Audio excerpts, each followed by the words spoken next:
Hello, this will be a guide for the Kinetic Blast of Clustering Necromancer. Necromancer's Corpse Pact increases your attack and cast speed by 200%, given that you met its condition. Taking advantage of it is a core element of the build.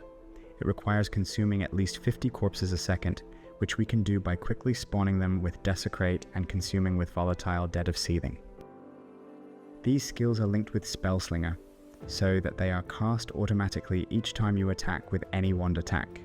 The attack speed that's needed here comes from Corpse Pact itself. Casting them manually would be way too slow. For the wand attack, select Kinetic Blast of Clustering.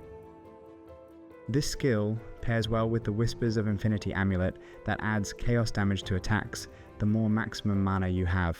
This funnels you into a mana stacking and semi-intelligent stacking archetype. With this amulet, we can allocate Chaos Inoculation and reserve all mana. Mistress of Sacrifice with Tempest Shield, a regular shield, and some passives will cap your attack and spell block chance. The last ascendancy point can be spent on Essence Glutton or Precursor's Release of All Bloodline. Empty your boot's sockets with it. KB of Clustering fires one projectile, and all the modifiers for additional projectiles apply to the number of explosions occurring on impact. Instead, get the Runegraft of Refraction for free damage. More importantly, it scales with mana and spell damage. Mana adds physical damage, later converted to chaos.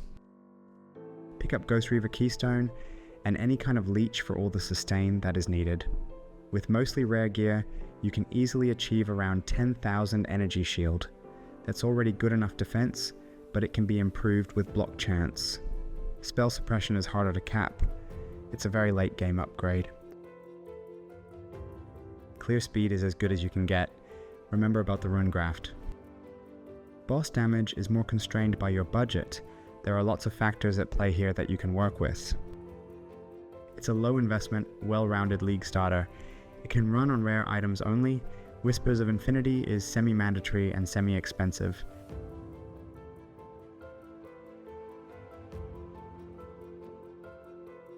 You will not wear a lot of uniques, but jewelry uniques are often better than rares. Whispers of Infinity is mandatory, as it more than doubles your damage. Unique rings can get you more mana than rare ones.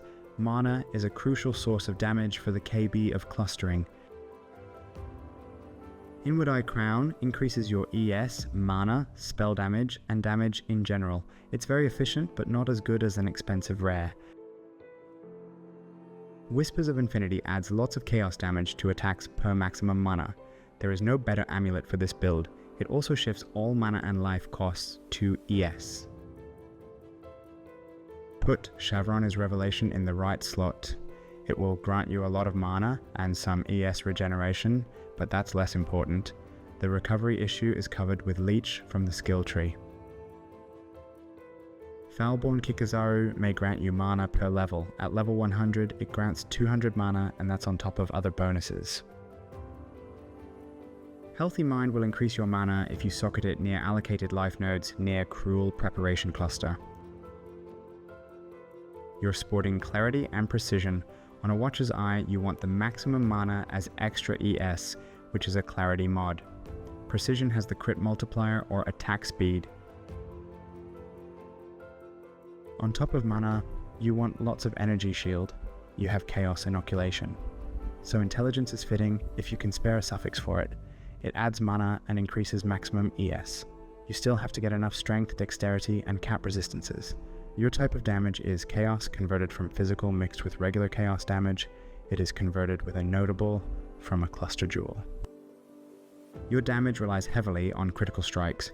Chaos penetration is hard to find, but you will anoint it and get it on a wand. To survive, look for spell suppression, block chance, and recovery. Leech are covered by skill tree, but you may find some ES on hit and additional block chance on rare cobalt jewels. Accuracy should not be needed with the intelligence to accuracy mastery, but if you need more, it's on the helmet and gloves. Get a helmet with as much mana and energy shield as you can afford. Intelligence will improve it further, and a suffix for resistance or spell suppression. For the Eldritch mods, get physical damage taken as chaos and increased damage per power charge. Body armor should have high energy shield with resistances. For the Eldritch mods, get physical damage taken as chaos, with increased physical damage or crit multiplier for attacks. Flat damage comes from the gem and amulet, which sources it from mana, so on a wand, focus on attack speed, crit modifiers, mana, and chaos penetration. Increased spell damage would be great, but that's a caster modifier. Intelligence shields can roll increased spell damage and mana. Block chance, ES, and spell suppression are the best defensive mods. On gloves, you'll need mana, intelligence, suppression, and some resistances. For the Eldritch mods, seek rage on hit, and either life leech from chaos damage or spell suppression. Boots will supply you with movement speed, energy shield, and some type of resistance. For the Eldritch mods, get physical damage as extra chaos and increased effect of Bone Offering. Action speed is fine as well. You want a belt with mana and energy shield. For suffixes, resistances. Crusader's Stygian Vice or Crystal Belt is the best due to the implicit and additional mods in the pool. The ring is for attributes and mana, in bulk. Resistances are a great addition. There is no point in looking for anything else. On jewels, try to get mana, energy shield and attributes, resistances and block chance if they're missing. An 8-node Chaos Damage Cluster jewel with notables listed below is a must-have. Be sure to have Overwhelming Malice and Dark Ideation in here. Rumi's Concoction grants block chance that will be needed. To recharge it faster, you may look for gain a flask charge when you deal a critical strike while affected by precision, on your Watcher's Eye, or get a good belt and allocate Careful Conservationist. You also want a silver, quicksilver, and a diamond flask. A quartz flask is great if you plan to specialize in suppression. A sulfur flask is good in general. Their suffixes should increase your critical strike chance, movement speed, reduce the effect of curses, and remove corrupted blood or freeze.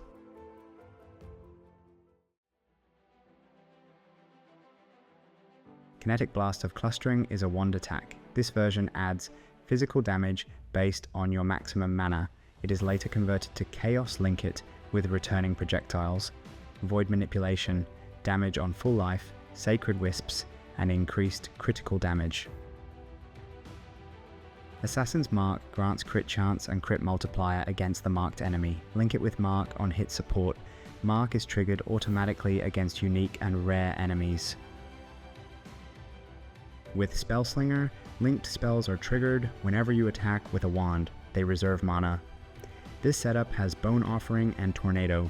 Your projectiles can interact with Tornado to chain or fork. With Mistress of Sacrifice, Bone Offering grants spell and attack block chance. There is a second Spellslinger setup to consume corpses and fuel Corpse Pact. Volatile Dead of Seething. Dark green Volatile Dead consumes the most corpses per cast out of any skill in the game. Desecrate spawns corpses to be consumed. With Spell Cascade support, Volatile Dead and Desecrate are cast thrice. Desecrate still has the limit of 10 corpses being present at a time. Shield Charge is a boost to your mobility if you plan to travel in a straight line. It can be linked with faster attack support if you have a socket for it.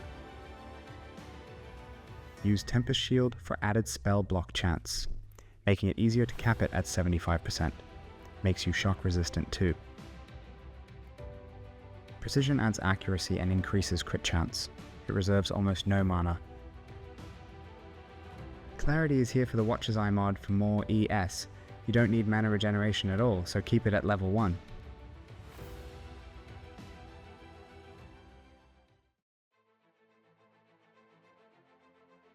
An additional passive skill point seems like the best option for this build, but Alira will be better at the start, especially as your suffixes are designated for attributes as well as resistances. For the big patron deity, select the Brine King. You rely heavily on constantly attacking for recovery, and when you stop, you die. Being able to attack is indispensable. If you're scared of burning ground, choose Abarath.